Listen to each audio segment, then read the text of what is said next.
Hey, it's Millie, and welcome to the Generalist World podcast.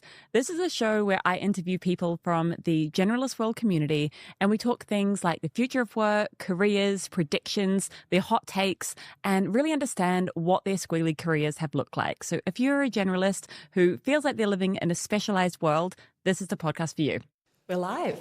This is a very special episode because I have my wonderful right-hand community queen, really good friend, Edja, who is in the studio. We are here in Manchester and we are about to have a team retreat. And if you're curious what the GW team does, Edja, would you like to give them a flavour of what we're about to do for our little team gathering? Yes, we are going to go to a spa hotel. We're going to go to a spa, probably going to get a massage. Yeah, pamper time. And we're going to be very disappointed if there's no robes. Yes. So, Edja, it's not every day that I get you in the studio, and it's not every day that people get to hear from you. So what do you think in the next, say, 30 or so minutes? Why might someone be excited to tune in and listen to this episode? What do you think might come up? I feel like, especially for Generalist World community, people maybe don't know what is the exact value is or how it's beneficial for them. So I feel like we're going to talk about community and we're going to talk about how awesome our members are. It might be a little bit of kind of like giving a bit of a sneak peek of the experience or what's going on behind the scenes. I love. So let's start there. Like, you work in community. For a lot of people listening to this, they might be like, what the heck is that? How did you get to this job of being the community operations queen? Let me start from kind of a very beginning of my career. Yeah. I studied industrial engineering, but I do love what I studied. I do love my school. I do love everything I learned about. Basically, it is all about like optimization of processes, supply chains, and stuff like that, which I think I'm still using those skills in operations, which I'll talk about in a minute. And then after like a really short time of trying corporate jobs, I was like, no, thank you. I don't think I'm fit for this. I don't think I'm fit for going to like a 9-to-5 office and being a small part of a very big system and not being able to see my impact. Yeah, I didn't see myself in there for a long term. And then I tried a bit of hospitality, which I enjoyed a lot because I realized that I really like talking to real people, talking to customers. So even though I wouldn't count that like job as a community job because it was like a small cafe and I was the service staff, but it was like a lot of customer support. And I think that kind of, that inkling of talking to people and like helping them out was like really nice. And then I started working in an events agency. It's a B2B events agency, which I was helping organize trade delegations abroad. So I was exporting delegations, like big groups of businessmen, never businesswomen, but businessmen, to different countries to help them like go to fairs, trade fairs, or find clients.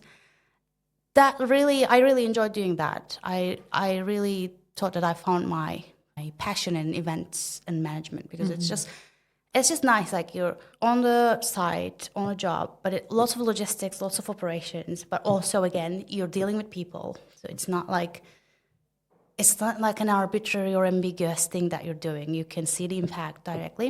And then I decided to be self-employed, which coincides with COVID. So where the in-person events wasn't possible, that led me to my first online event gig, which then turned into a community manager job at a startup. And that's when I first even heard about the title community manager, but I realized that is actually what I was kind of born for because it really fit me. I think I really enjoyed it. Building a community of freelancers and like self-employed people during COVID. It's just like, yeah, basically my success metric is if two people are becoming friends through the space that I'm helping to create, I'm happy. Yeah, and that led to a couple of years of consultancy, freelancing around community operations, community strategy, event management, event strategy, where I get to meet you, and we started working together. At first, it was just helping with events.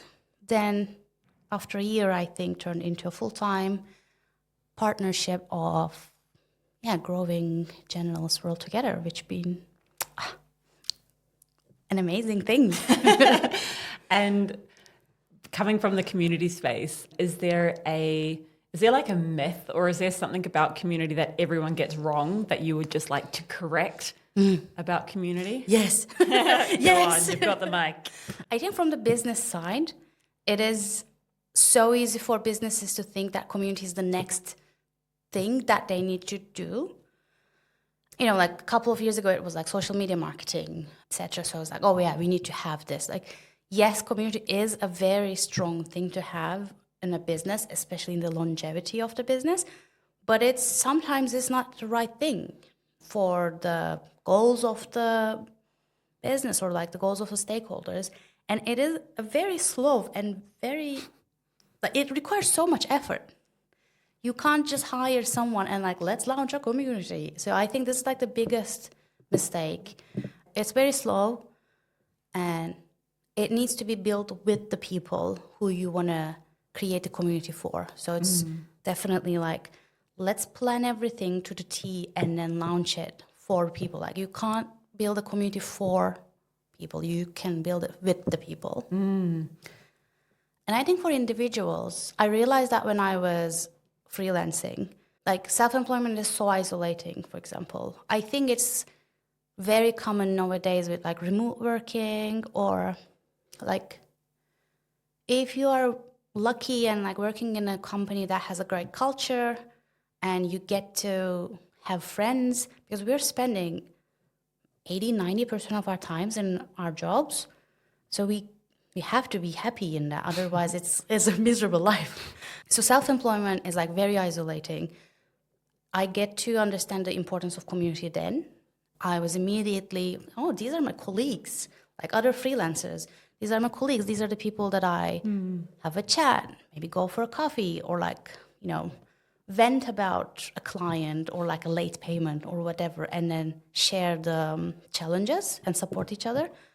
And I think it's same for anything. Like if you are just starting a new hobby, or if you're feeling isolated as a generalist, it's so important to have peer support around you, basically, because it's very unrealistic to expect the same level of support for every challenge of your life from your closed network.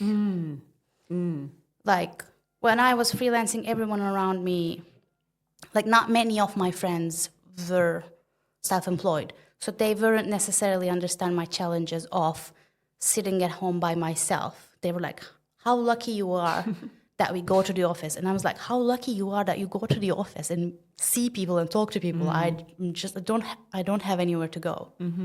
Like that kind of a thing. But then when you say that to a freelancer, they understand it directly. Same with generalists, I guess. It's like, what do our members say after like a month in Generalist World? They're like, it's amazing because I come here, I don't need to explain myself about having different interests, or having like a really niche interest or something, because everyone gets me here about jumping from one career to another, or one industry another. So recently I've noticed that it was actually during IGD that I started to notice it, that the word people are using is relief. Often I will find people will be like, I found Generalist World and it feels like a relief. And it's really stuck with me because I'm like, wow, that evokes like a relief. Oh my gosh, what kind of pressure were you carrying, or what kind of like, how much did you feel like you didn't fit in, that then this provides relief? I think the other thing you actually said when we were walking here this morning, which ties this all together, you said something along the lines of like, community has to emerge. So like, I think it's really hilarious when we look back to like the beginning of Generalist World, How do you think that's changed, in fact, from your perspective? When you think of like when you very first came in, we probably had what, 100 or 150 members? Yeah, around 150, yeah. What's been the biggest, most standout changes for you in this like 2.5, 3 years? I think that's like an inside joke between us, obviously. But I think the biggest thing is I came in and I made you redundant as a community manager or a builder, because you built a great culture with the founding members of Generalist World who Shout out. who build it with you. Like, and I think what separates you from most of the brands, you started to do it as a person by not claiming that you know the answers. You were like, I think I'm a generalist and I don't know what I'm gonna do. I need people like me. And then you started to build it together, which you led it and you created resources and curated the resources, etc. But again, you built it with them. When I joined, I think the biggest value was the hot seats and the workshops that were you hosting, but members were leading it. And I think even today, the biggest value is like round tables, hot seats, like where members get to talk to each other and help each other. I don't think our biggest value is like our resources. It is when members are helping each other out. So what changed is, I think because it was such a great, strong culture from the beginning, that luckily nothing much changed, which I think is a good thing. But like I started helping you out, which then I was able to lead the events and stuff, which then so many amazing members were raising their hands to like, I want to run job search councils inside Generalist World. I want to run tryouts inside Generalist World. I want to run a book club. I want to run an experiment club. And then I was able to also get help from members. And it says the co-building bit. So now sometimes I'm just like the servant of the members. They're like, we want to do this and that. Like, can you please put that on the event calendar? I'm like, okay, just send me the things and I'll happily like put it and then distribute it, like basically launch it and distribute it to members. So this is how it works. I think people listening to this, particularly if they work in community or marketing, will be listening and going, what? Like, how? I think most communities, many communities, maybe not most, many, you go in and it's like a ghost town, or you go in and it's a self-promo flood of posts where everyone's just trying to promote themselves. And it's people's job, you know, and they're coming from leadership higher up and they're like, engagement, where we actually have kind of the opposite problem where we had to instill a calm community. Yeah. So what do you think, why? Why does that happen inside Generalist World where people are so engaged, so excited to run their own programs? Why does that happen? Oh, I'll actually come to the engagement bit, which I think also like one of the biggest mistakes I think that comes from like community became a thing after like digital media, social media, marketing was getting like one of the biggest drivers of business growth. And people started to kind of measure it by engagement. So then they went ahead with like community, okay, like how much people are talking or engaging with the content. But I was actually telling most of the founders that I was working with is like maybe instead of checking that how many people joined an event, like try to get an understanding of how many people talked to each other this week or how many people you introduced to each other. So instead of like, I think that's the bit with Generalist World as well. There is like an, let's say, ask for help. It is so rare that you or I go and share a solution. Like, let's say someone is asking about like any tips around social media. Like you don't go and say, oh, this is what I do, this is what you should do, because you're not it's not like you're providing the solution. What you do is like, oh, I know this person does that. And then we introduce the people to each other. We provide the space, not the solution. Yeah. I think, the biggest thing to not, I don't want to say measure, but like the biggest indicator of a community is like the links between people. Because it's not one to many, it's many to many, right? So it's how many links in between people, and then what are you doing to create those links, basically. And for people who are new and for people who are not inside the community, what are some of those programs? What are some of the things happening? Maybe your top 3 favorite things. Oh, Okay, or recent, whatever, however you want it. I can't just favorite. There are no favorites. No favorites. I mean, I loved when Nicola and Natalie, shout out, they were like, we were thinking of doing a roundtable, but now we actually want to launch a portfolio career lab. And here is all the documentation that we prepared. Here are the dates that we're thinking of hosting the events. And here is the application form for people to submit their interests. What do you think about it? I'm like, what can I think about it? Like, you already thought about everything. Yeah. And then let me just put it in the system and then run with it. So that's how amazing our members are. Same with like when we had job search councils led by Christina and Susanna initially a couple of years ago. They were like, we already have the resources. We think it would be great for the community. And I'm like, yeah, I didn't even lift a finger other than creating a Slack channel and helping them out, like distributing resources. They've done everything. And people became BFFs on job search councils. They've been having weekly calls for the last 2 years and become their best like soundboards, best accountability buddies for like finding the right job. It's amazing. So these kind of things. Amazing answer. So I don't know if people know, but we're a very small team. This is almost it. We also have Emily, who will be joining us tomorrow for the massage and spa. And we do work with a few amazing contractors too, like Simran and Remy. But we're a very small team. And when people find this out, they say, but then how do you run things like summer school? And how do you run things like International Generalist Day, of which, you know, we bring thousands of people together, both in person and online? How do we do that, Edja?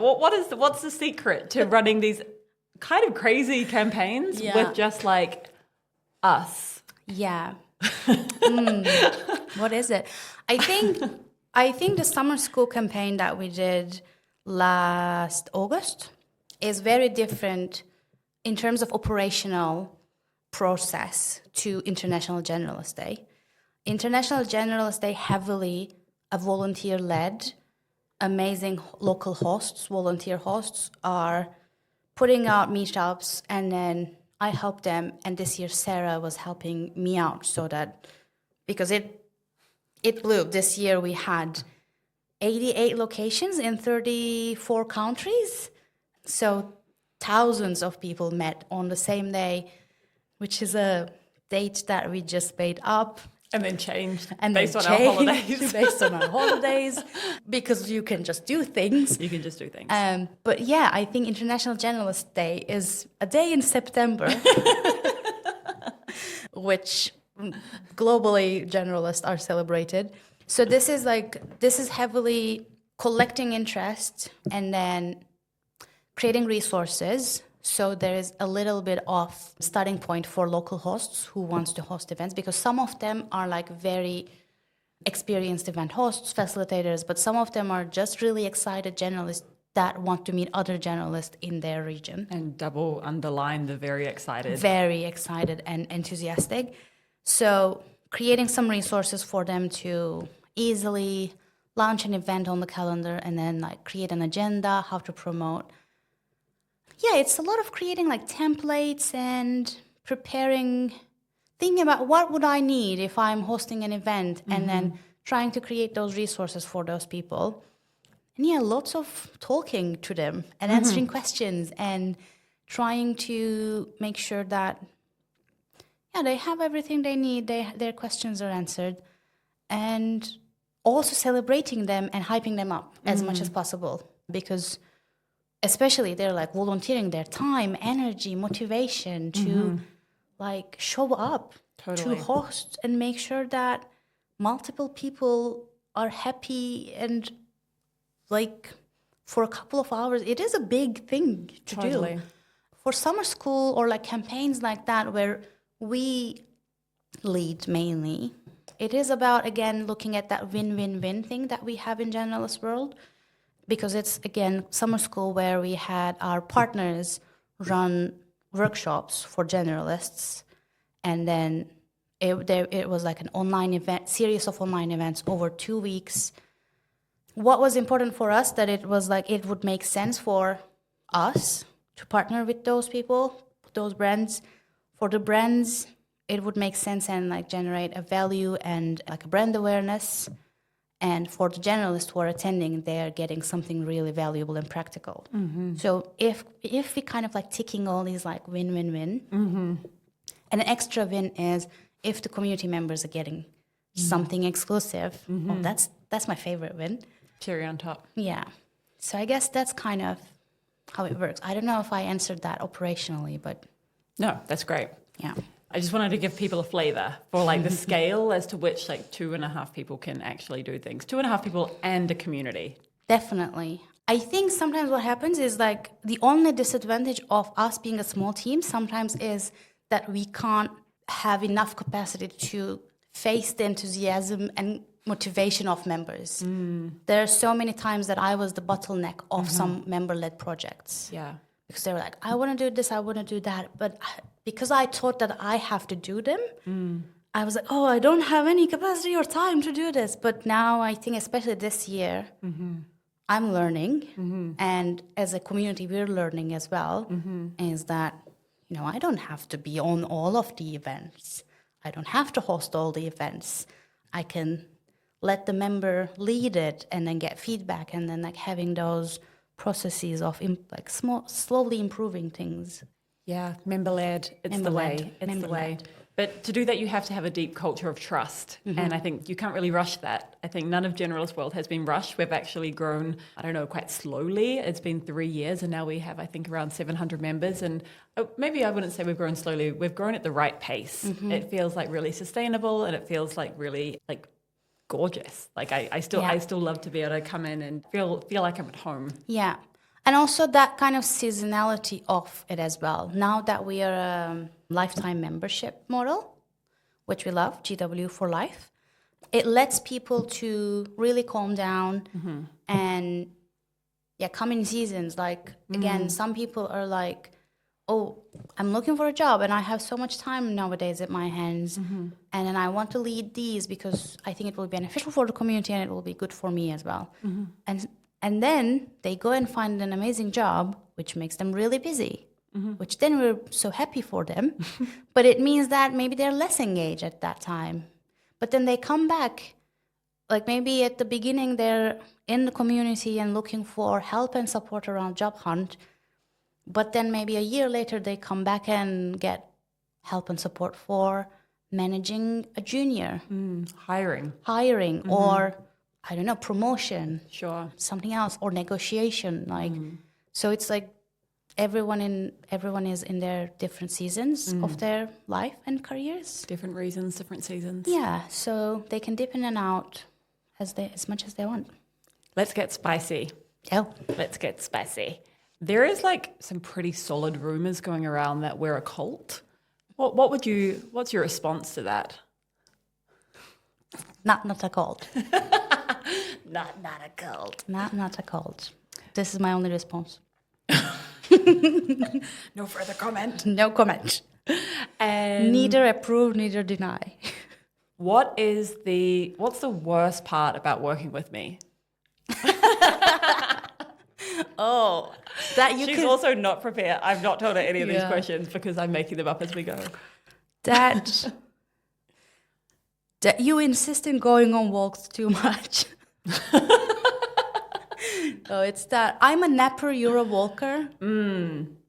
That's true. Maybe that. I don't know. I think we have a good balance on, like, at the beginning, I think I was trying to keep up with the new ideas. Guilty.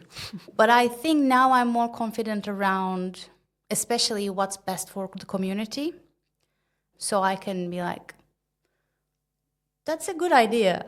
but maybe not now. Yeah. Or I can tie it to something existing so that it's not starting from something, it's not as hard as starting something from scratch.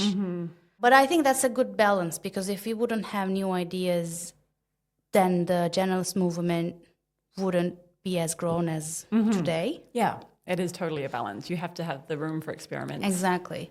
Yeah. And I mean, we've spent all day in the room next door brainstorming and strategizing for our 2026. And this is the first year that I feel like we're pretty like constrained in, well, we did have that one new idea. Well, we did have that one new idea. But we sold it to ourselves that it wasn't completely new and that it was necessary. Yeah. So you'll see what that is next year. Yeah.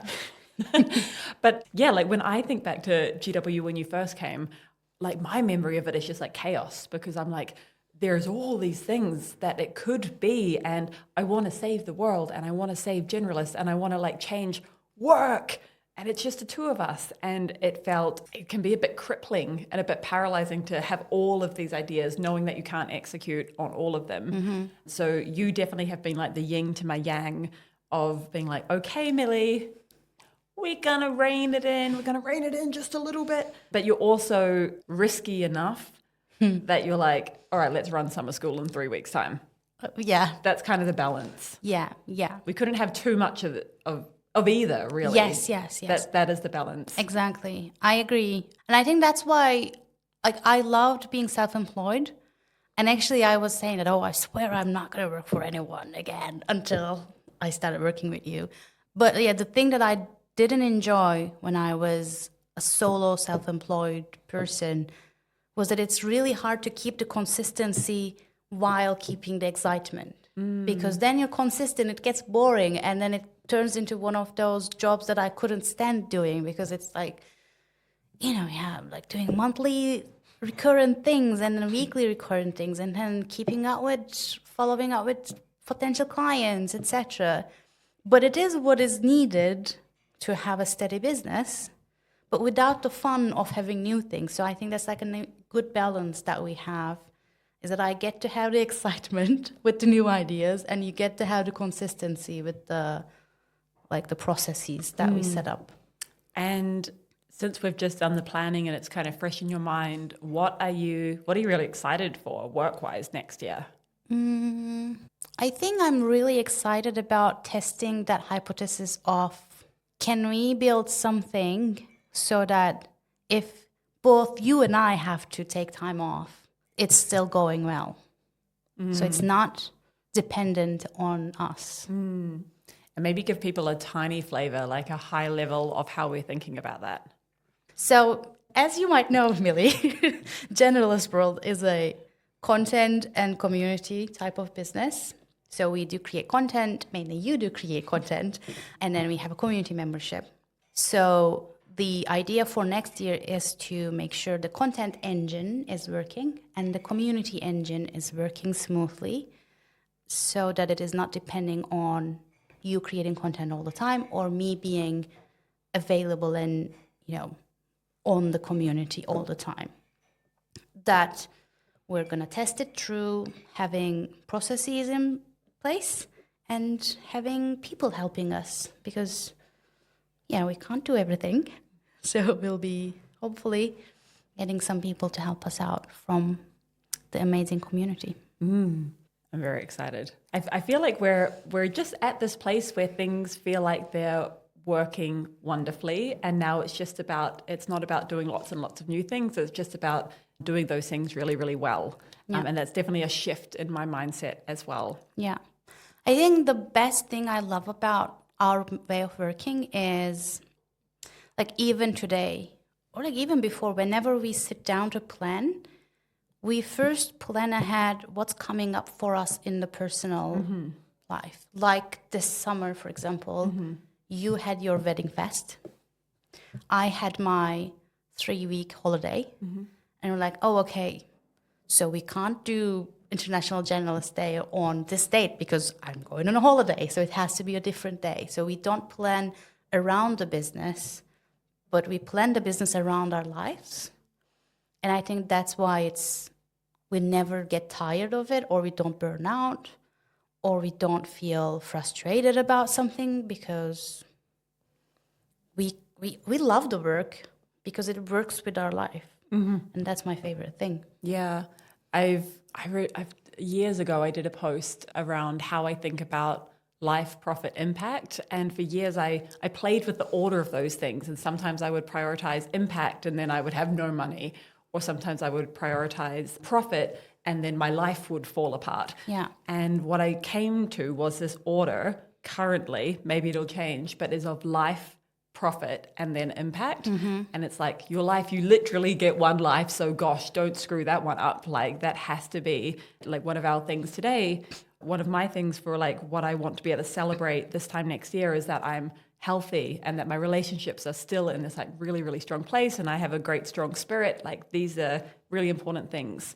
And then I always struggled with the profit and impact because like, I don't know, I always felt like I should make impact the most important thing. But what I've learned is you can't do that for a long time if you don't have money coming in. Yeah. And so it's like, it's not a selfish thing to be like, actually, we're going to make this really profitable. And in fact, that's a selfless thing because that means you can keep providing this value to people for a really long time. Yeah. And essentially have more impact. Yeah.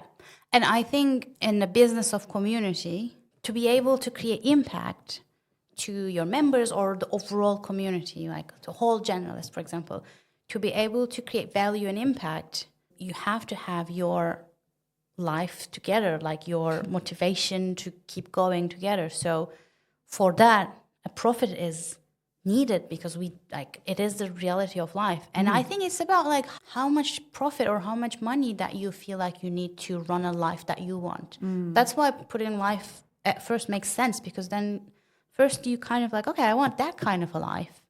And for that, maybe I need so much money, or maybe I just need this much money. And then if I have this, then I can focus on giving back. Not necessarily giving back, because I think you can't take before giving anyways, but let's say like increasing the impact. Exactly. I guess doing business, whatever business you're doing, hopefully if you're not a scammer, that you are providing some kind of a value to the person who's paying you.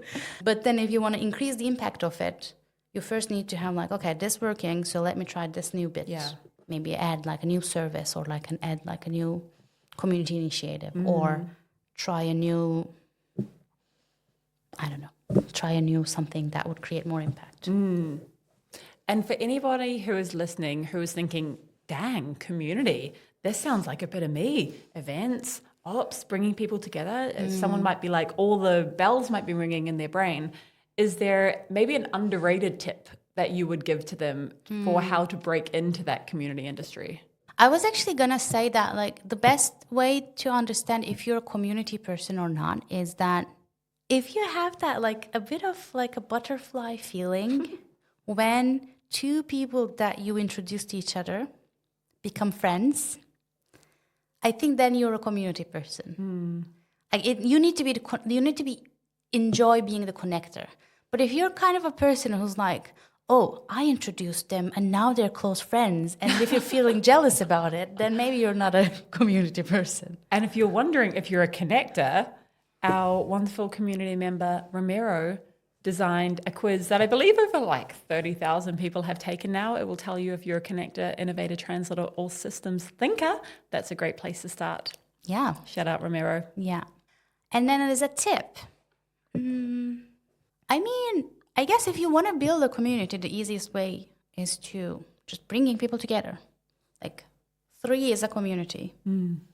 Like bring two people together and then find out what is the unique benefit of three of you being in that same room. I love that. What is the synergy that comes out from it? And then make it 4 people, 5 people, and then grow from there. Yeah, and I think the biggest thing to have in mind is even if you're like applying for a job or like pitching offer as a consultant, is to see that if the founder of or the employers have an unrealistic expectation of a fast return. It is so slow. And it should be slow. And so maybe having that in mind is that, do they have unrealistic expectations of, or do they just looking for a social media manager and thinking that is community management? Red flag. Is there anything that I haven't asked you that you really wish I did while you have the microphone and all of these wonderful humans are listening? I can't think of anything. All I can think of is ramen. It is getting close-ish to dinner time. Yeah. Well, Eja, this has been fun. I think we should do this like quarterly or yearly, like whenever we come together. And if we happen to find ourselves in a room that has podcasts, we should do it. Yeah. And if you, the listener, would like to see more of this, you should definitely share this episode, and that will peer pressure us into doing it. That's usually all it takes, a little bit of peer pressure. And Challenge we'll accepted. say, oh, there's a new idea. Okay. This has been fun. Thank you. Thank you.